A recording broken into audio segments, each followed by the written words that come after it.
The Supreme Court wrapped up its unprecedented term yesterday with two more big decisions, a major ruling severely limiting the EPA's ability to fight climate change, and a win for President Biden on immigration. Meanwhile, Florida's controversial Don't Say Gay law takes effect today. The law bans teachings about sexual orientation or gender identity in kindergarten through third grade. ABC's Alex Prochet is in Washington, joins me now for more on all of this. So, Alex, let's go ahead and start with yesterday's Supreme Court decisions.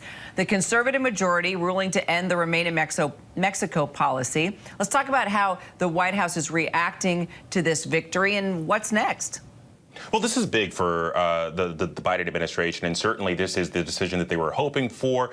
It also allows the president to make good on a campaign promise. He said that he was going to get rid of the Remain in Mexico policy that started in 2019 under the Trump administration. It was going to be one of the first things that he did, and it's been held up in the courts due to these suits in these two state lawsuits. But now with this decision, he can move forward with that. But also, it's a point that really kind of returns diplomacy to normal between the United States and Mexico. And this was something that even Chief Justice John Roberts alluded to yesterday in his decision, essentially writing that it imposed a significant burden upon the executive's ability to conduct diplomatic relationships with Mexico.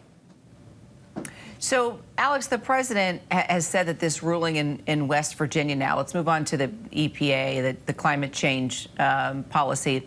The quote from EPA is that it's another devastating decision that aims to take our country backwards. Let's talk about what kind of action that he is planning to take to protect public health and tackle this climate crisis. I think specific action, Kira, that's still developing. But the reaction from the White House yesterday, he says that the president says that he is directing his legal teams to work with the Justice Department and federal agencies to, quote, find ways that we can, under federal law, continue protecting Americans from harmful pollution, including pollution caused by climate change. But I would also say that there's something else to watch on this, and that is the possibility of a reconciliation bill in the Senate. It's something that Senators Manchin and Schumer have talked about. We know that Manchin wants to see a package that would aim at fighting inflation, but also include climate and energy policies. But I'd also caution that this is something that Senate Minority Leader Mitch McConnell has designated as a red line. Yeah, and now let's talk about this Don't Say Gay law. It's now in effect in Florida, very controversial. What exactly is this going to require school staff to do next school year? And clearly we've heard what critics have said, that it's going to force kids to come out as gay or trans, and that's creating clearly a lot of debate.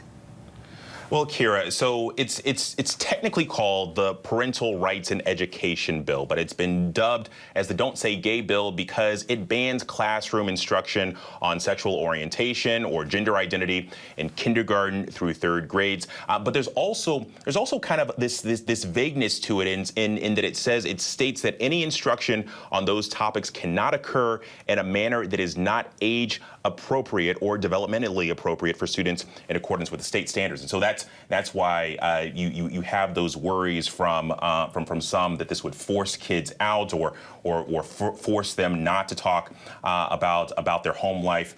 So this bill, signed back in March, officially goes into effect today in the Florida school system. And so certainly it's something that these schools are going to be having to adjust to come next school year. Yeah, we'll be talking a lot about it, I'm sure. Alex Prochet, thank you so much. Hi, everyone. George Stephanopoulos here. Thanks for checking out the ABC News YouTube channel. If you'd like to get more videos, show highlights, and watch live event coverage, click on the right over here to subscribe to our channel. And don't forget to download the ABC News app for breaking news alerts. Thanks for watching.